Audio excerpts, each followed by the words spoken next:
Yo, what's up, everybody? It's your man, Tim Swain.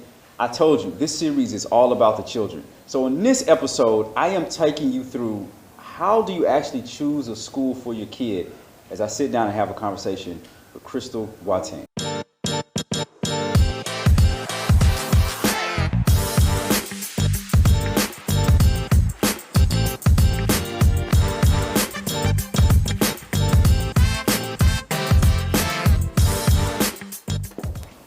Crystal, Yes. you are back. I'm so grateful that you took some time to come back and have a conversation with me. The last time we had a conversation, you were talking about your wonderful book, Afia and the Ashanti Princess, that my son loved and got a lot of great, reviews in terms of folks that were just encouraged by your story. So thank you for coming back and talking about how to actually choose a school for your kids. So to kind of recap for folks who are seeing you for the first time, maybe just reintroduce yourself, give us a little bit of background about how you got to Ghana. Sure, absolutely. Thank you, Tim, and I appreciate you coming back to chat with me. So yeah, I'm Crystal Boateng, Crystal Boateng. That's the Ghanaian way. Boateng, that's the American way. That's the American way. Boateng. So yeah, Crystal Boateng, born and raised here in Ghana. I moved to the U.S. when I was about 12 with my family, and I moved to Massachusetts. So I've been living, I can't say past tense, I still, reside in Massachusetts. I've been there for about 20 years. But yeah, I've been in Ghana. We came for a Christmas holiday, and we've been here since then, just, doing an extended stay. And I'm here with my two little kids. I'm married. My husband is also Ghanaian, but he's, based in the U.S. I have two kids. I have a 3-year-old Leo, and my daughter, Whitney, she's 5 years old. And right now we're here in Accra and just enjoying our extended stay in Accra. Okay, so let's transition from the extended stay to okay. Now I think I'm ready to find a good school for my child. So walk me through the process in terms of where did you start when you decided that I want to put my child in school? Sure. All right. So that's something that like I said, initially we just came for a holiday, right? So I wasn't planning to enroll her in school or anything like that. But as the extended stay, because of my job, I'm able to work remotely from here. I just realized, what, and with like the whole COVID pandemic and everything going on, we just decided to, stay here a little longer. And I said, well, why not, enroll her in school? Because that's something that I always wanted for her, to get that cultural experience, what I had that she can't have in the U.S., right? And she loves school so much that she had always been asking me, like, when can I go to school? So schools were initially like closed when we came, and then they reopened, I think, like towards the end of January. So, the process basically, like I said, when I made the decision, luckily where we live, there are so many schools within this, walking distance, or if you start driving, then, there's just too many options to choose from. So it was, my whole thing, I'm all about, like, if my spirit connects with someone, that's usually how I go, right? So when I initially meet someone, or like even like enter like a place of business, I'm all about like, how is the vibe, right? So going into the school search, that was really my thing, because I've had some great experiences in the U.S. and not so great experiences in the U.S., right? And maybe we could talk about that later. But I really wanted her to have a place where she was loved by the teachers, like she felt welcome. And I'm saying this because I had experiences in the U.S. where the place where they started out at the daycare, awesome place. It was very diverse. It was in Connecticut. We had diverse staff, the teachers, students. So it was great. Everyone loved her. Things were great. Both kids were there. And then I decided to move her to a Catholic school that was very close by, because she was 3.5, so she was getting ready for like regular school. And this was in the town where we lived, and she was the only black child in that class. The staff, I don't think they had any black teachers or staff or anything like that. And we actually had an incident where I ended up like pulling her out of the school. And so, like I said, I won't go into specifics or anything like that. But so coming out of that, and like soon after that, the pandemic happened, so they were home. Wow. Yeah, like the incident happened in January. I pulled her out, and then the pandemic hit. And so she had been home. I get you. So that was the experience that I was coming out of. So I wanted to make sure that wherever I took her to, it was a place where she felt welcome. There were more people who looked like her. And so we just happened to be here in Ghana where you don't have to search that hard to find that. And so, I visited 6 schools altogether because, like I said, there are so many around here, this area where we live. And interestingly, I mean, they were all very welcoming. Some of the schools, they didn't have space.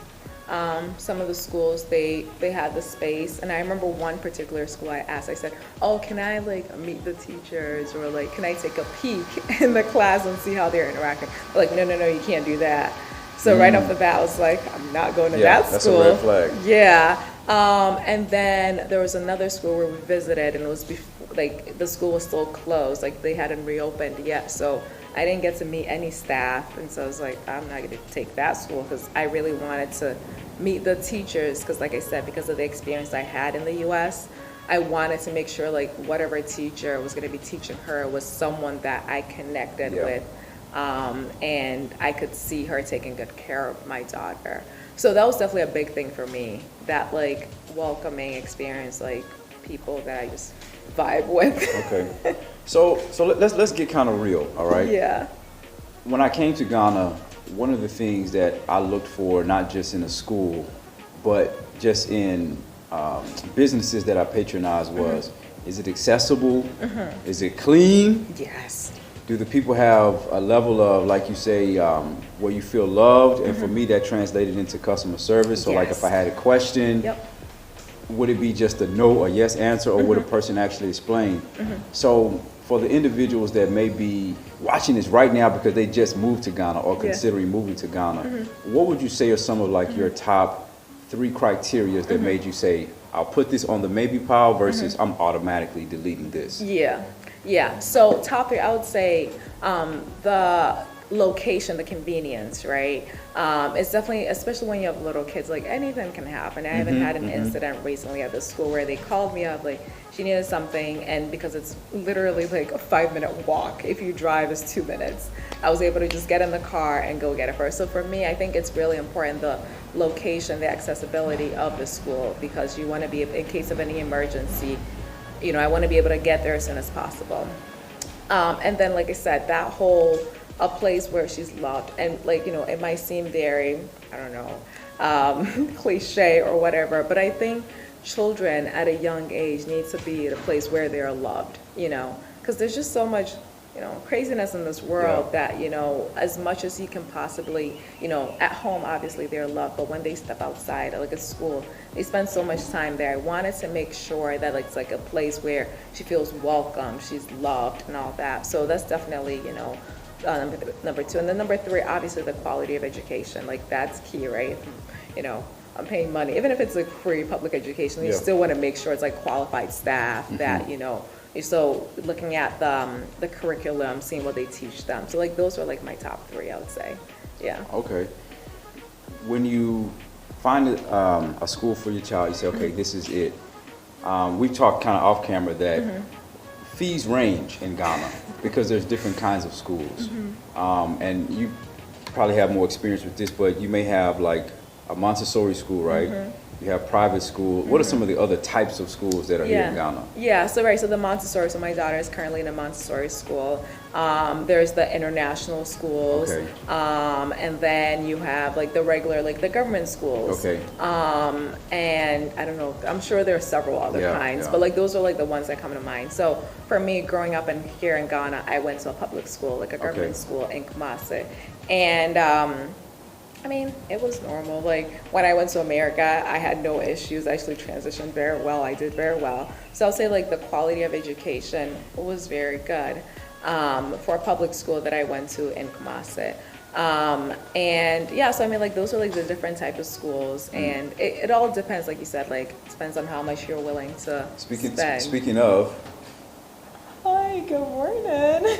Do you want to join? Okay. So, right on cue, right? So in school, now for the folks who have no idea, I mean, what may be some typical price ranges that people may expect to pay? Low end and then maybe high end. Sure. So that's a very good question because that was something that I wanted to know, right? And it surprisingly, some of the schools they quote in dollars. Yeah.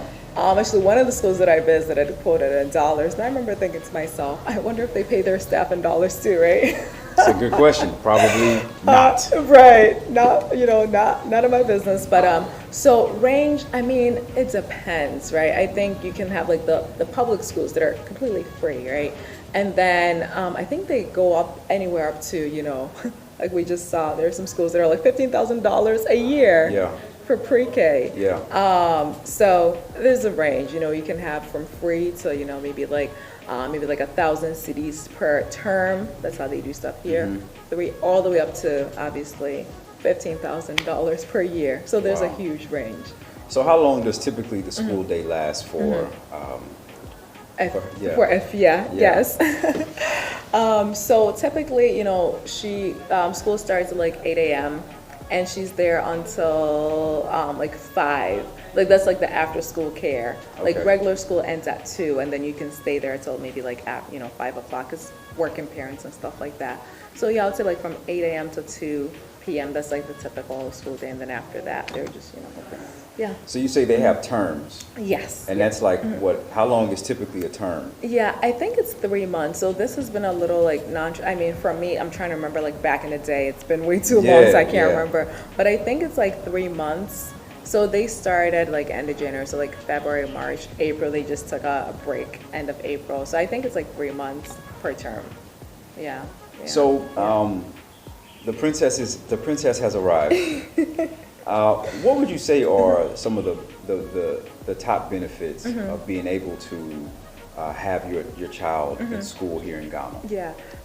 So I would say for me, like I said, like one of the things I really wanted for her was to get that Ghanaian school experience, compare that to the U.S., right?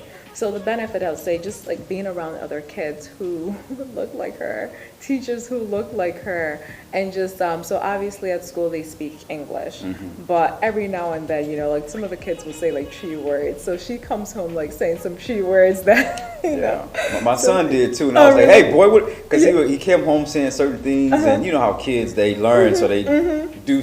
And he was saying certain things. I'm like, what are you saying? But the stuff that he was referencing sounded inappropriate, but I didn't know. So it was like, hey, boy. Yeah. That's a real struggle. That's so funny.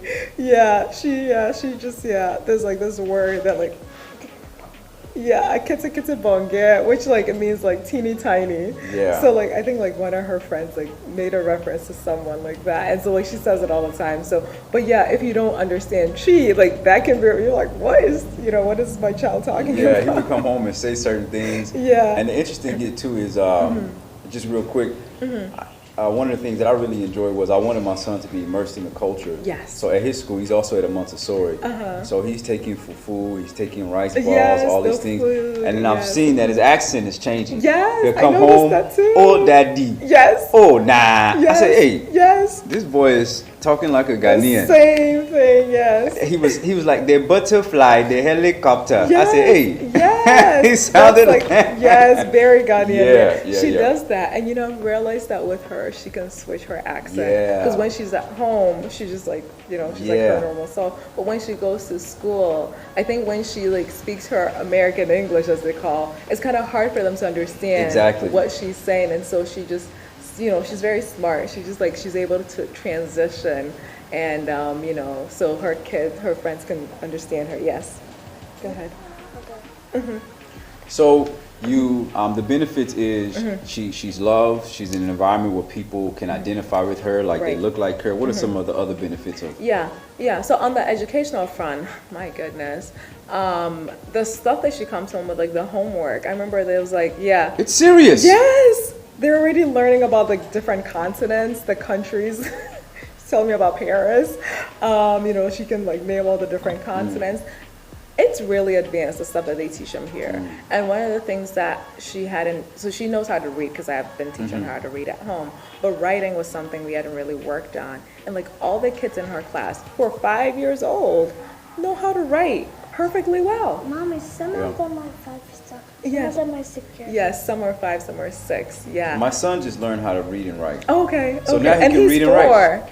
Yeah, he's right? 4 going on 5. He'll be Wow. 5 this year. So he Yeah. knows how to read and write Yeah, now. that's amazing. I was like, yay. Right? I don't think it's the same in the U.S. I don't know either. I have nieces and nephews, and yeah, they're not, because I have a nephew who's the same age as Whitney, but his birthday's in October, she's in February, so he's a few months older. But yeah, he's not learning how to write right now. I don't think he can read. Yeah. Talking about So we got CJ. the wonderful environment where they feel loved. People look like them. The Yep. education is rigorous and is challenging. Yes. Now let's talk about someone coming who may be trying to choose a school. What would be maybe some of the common hurdles that they may face? Yeah, so I would say definitely, like, depending on where you live, like the location, right? You might not have access to so many schools to choose from, and you might actually have to drive. And we all know how wonderful the traffic here is in Accra, right? You can be studying in traffic for a long time. So if you have to like drive your kids to school, that's something you have to be really mindful of. Some of the other challenges I would say is just finding a place that like fits like what you're looking for, because maybe someone is looking for like that cultural experience where like the kids are like fully immersed in like Ghanaian culture, they're learning a local language, anything like that, right? Or maybe you might be looking for that international experience because you don't want your child to lose that, American or European or whatever. So that might be a challenge because you might really have to look for a lot of different schools to be able to find that. And then the financial portion, like the fees ranges. So, depending on your budget. Okay. Yeah. So what would be some tips, maybe 2 or 3 or 4 or 5, how many you have? Sure. Of like these are the things I would highly recommend if you are coming to Ghana, first time, trying to select a great school for your kids. Yeah. So I would say definitely the location, obviously, that you can figure it out later. But just understand the curriculum. So another reason why I also picked this school for her was that they teach French. So I think starting from like first grade, they'll start teaching them French. Yes. Yeah, French. And then I think they also teach them the local language too, starting in 2nd grade. Really? So, yeah. Yep. Yeah, so that's something I also, looked at. I thought was great. And I think they even have like a cultural day where like they dress up in like cultural wear and like Yeah. they do like a cultural dance. They Yeah. probably have it at your son's school. Yeah. They haven't done one yet. So like those are like things that, like I said, for me are important to me. I don't know about other people, but like I feel like if you're coming here, bringing your child here, maybe you want to give them that experience, right? And so there are things for you to, to consider. And Wow. Yeah. Wow. Well, I think you gave us really some good insight about the process. Of course, we can't say everything because it's different once you move here and you're actually in the process. But the whole goal is to really be able to at least just give people some tips from a real person that's actually in the real process and who wants some real results. So, Yeah. So today's your birthday too. Yes, it is. So by the time people see this, it won't be your birthday, but today is your birthday. I wish you had something to give you, like imaginary cake. So happy birthday! that. There you go. Boom. Thank you. No, but seriously, Yeah, thank you yeah. really for sitting down and having a conversation with me. I'm sure we'll have more conversations because the stuff we talk about offline, I really think Absolutely. people need to hear. So once again, thank you so much for taking some time to be with me. And thank you so much for tuning in. I hope this information was helpful. If it is, as always, make sure you like this video. Make sure you subscribe. Until next time, peace.